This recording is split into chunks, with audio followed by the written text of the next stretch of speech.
Di tengah panggilan untuk inklusi yang lebih besar dalam masyarakat, perhatian terhadap kebutuhan individu dengan disabilitas semakin mendesak. Namun, pertanyaan yang sering muncul adalah bagaimana kita menciptakan wadah yang sesuai untuk mendukung mereka dengan mencermati berbagai aspek, dari aksesibilitas fisik hingga dukungan psikologis.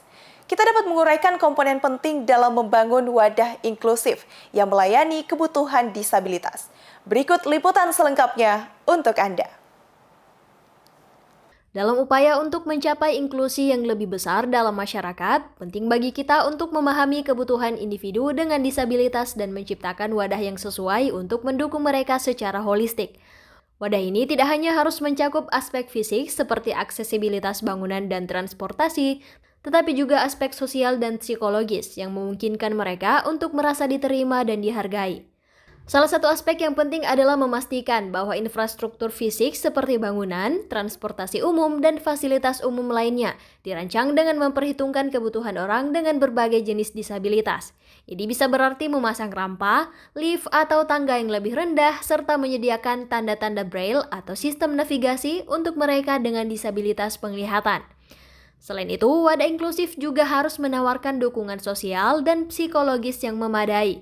Ini termasuk pelatihan untuk staf agar lebih sensitif terhadap kebutuhan individu, program dukungan mental dan emosional, serta memastikan bahwa kebijakan organisasi tidak mendiskriminasi individu dengan disabilitas.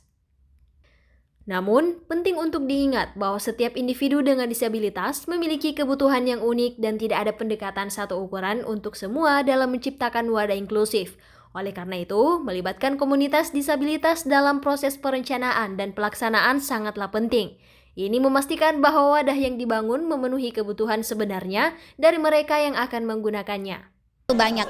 Kalau di Indonesia itu banyak sekali, misalnya satu pendidikan, yang kedua kesehatan. Tadi saya sebutkan bahwa layanan kesehatan itu kan belum menyentuh atau hanya pada kuratifnya. Bagaimana ibu-ibu atau orang tua yang sebenarnya punya jaminan kesehatan nasional tapi tidak mengetahui bahwa dalam jaminan kesehatan nasional itu mengcover terapi untuk anak disabilitas mereka. Itu kan perlu untuk disuarakan. Nah, ketika mereka ke layanan kesehatan terdekat, yang diobati adalah misalnya penyakitnya. Tapi tidak terinformasi bahwa ibu kalau punya anak disabilitas gini sudah dapat layanan terapi belum?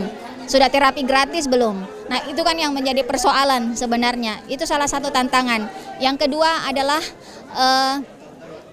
tadi saya lihat dari masalah pendidikan juga ya. Jadi memang harus dibuka ruang-ruang yang lebih luas untuk disabilitas mengakses pendidikan, terutama pendidikan tinggi, pendidikan di perguruan tinggi. Karena mereka punya hak yang sama sebagai anak-anak, sebagai orang Indonesia itu punya hak yang sama untuk mendapatkan akses itu. Dalam masyarakat yang semakin sadar akan inklusi, menciptakan wadah yang sesuai untuk mendukung individu dengan disabilitas bukan hanya tanggung jawab etis tetapi juga merupakan investasi dalam keberagaman dan kesejahteraan masyarakat secara keseluruhan. Dengan memperhatikan berbagai aspek mulai dari aksesibilitas fisik hingga dukungan sosial, kita dapat bersama-sama menciptakan masyarakat yang lebih inklusif dan adil bagi semua. Feni Septiani Samuel, Muhammad Fauzan Ali, Unhas.